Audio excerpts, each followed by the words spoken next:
So his question was, for our SRP, do we use 0.05 or 0.01? That's up to you. Most students use 0.05. Typically, if it's a super serious topic like medical or something like that, you would use 0.01 because you want to keep that probability of making a type 1 error super small, right? But if it's something, you're just interested in, it's not like life or death, it's okay to use 0.05. Okay. All right, y'all. So when can we not use means? When can we not use means?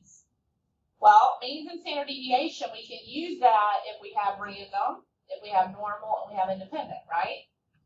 And the tests that we run when we have those conditions are a t-test, a two-sample t-test for independent means, or a t-test for paired means, because it's the same test as the t-test. You just have to find the differences first, remember, and only use the differences. So when do we not use means? Well, if you don't have normal, right?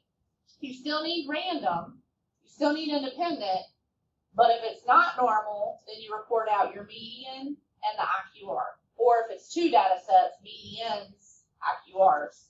So what were the tests for medians? We just did this, so this should be a quick review. The first one was when we had data compared to one median, the claim. Remember that was called the sign test. You look at how they compare to it. So you had your pluses, your minuses, and your zeros. And then you did binomial CDF, right? You remember that? Okay. The next one we did was the rank sum test, the rank sums test, and that was for two independent samples, right? And then the last one was the signed ranks test. We actually put all the data together by finding the differences, then you found the absolute value, then you ranked it, and then you added your pluses and your minuses. Remember your positive sum, your negative sum, and use the smaller of the two, okay? So I just want you to visually see which test would be for means versus which test would be for medians. And this is what determines it, right?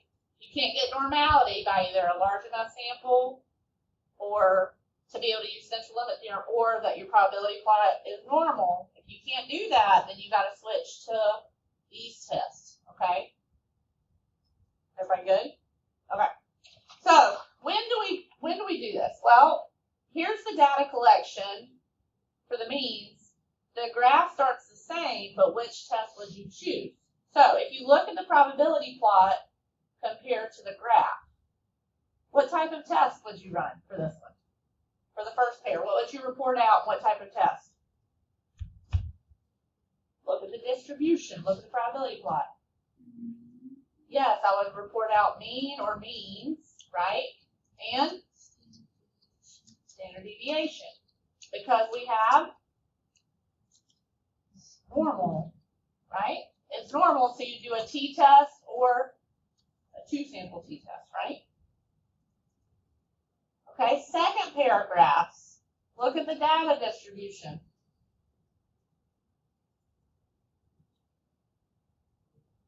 Is it normal? Does this look linear, or does it have this big dip and kind of curved?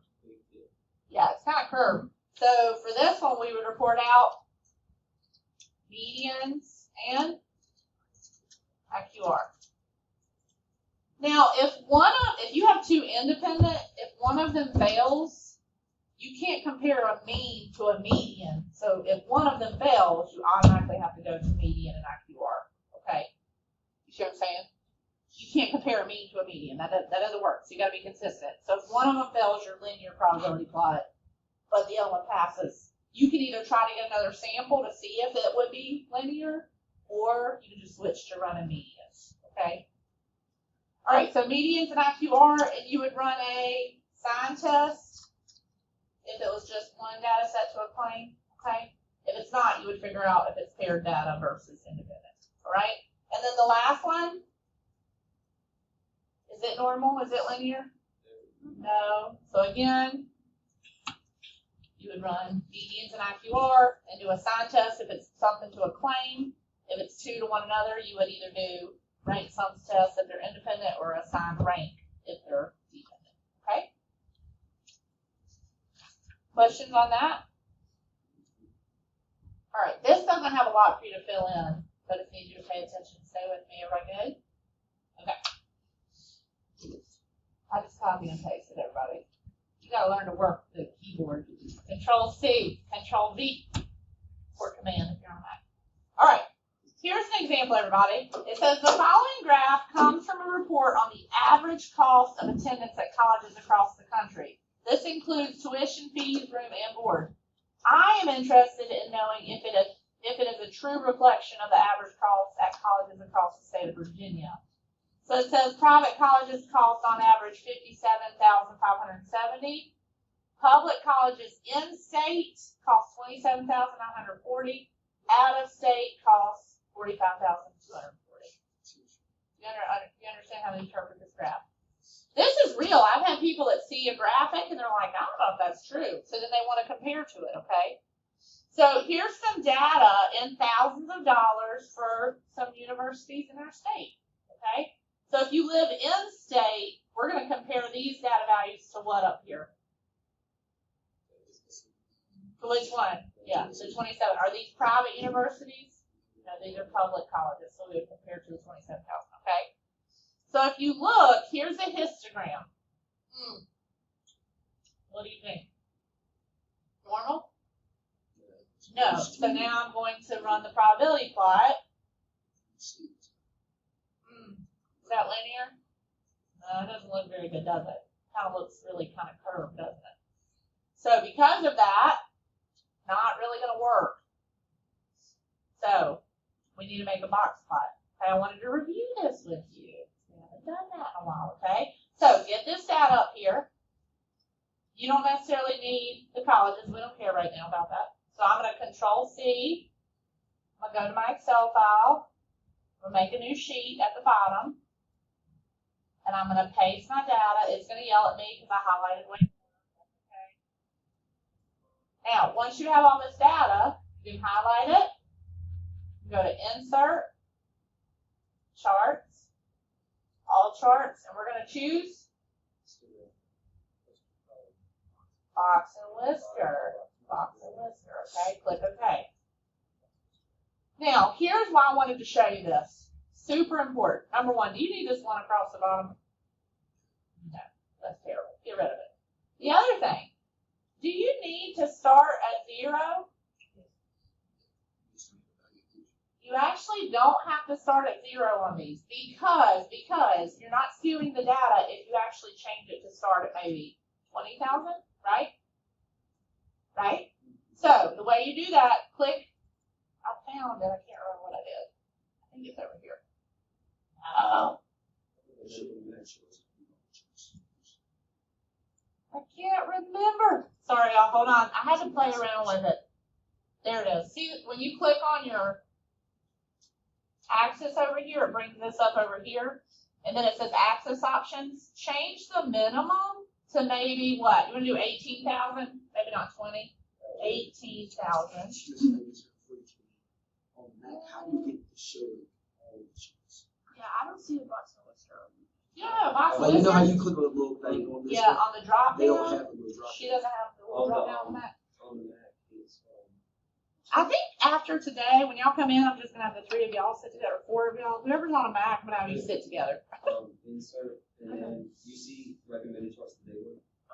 Look at the first row of the 3, and then the second row of the 3 to the right of it, and click the down box, and it should say Instagram box.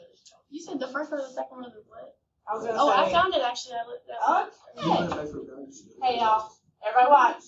I clicked on this axis, and then over to the side over here, it popped up my options, and I clicked this when it looks like a bar graph, and I changed my minimum to 18,000.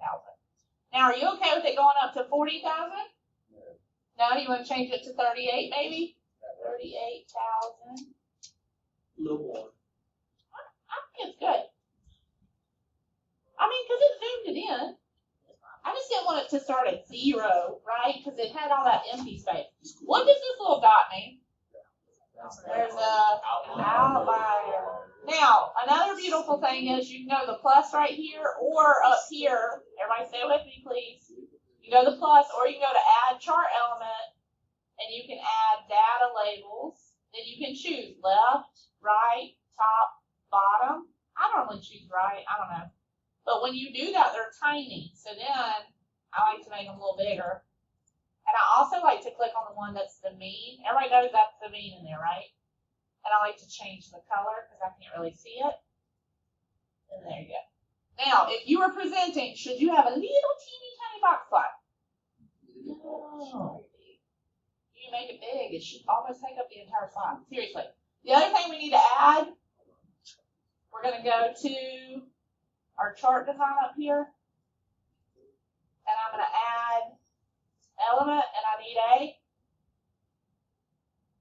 primary vertical. This is cost, right? And what's this? What is this, y'all?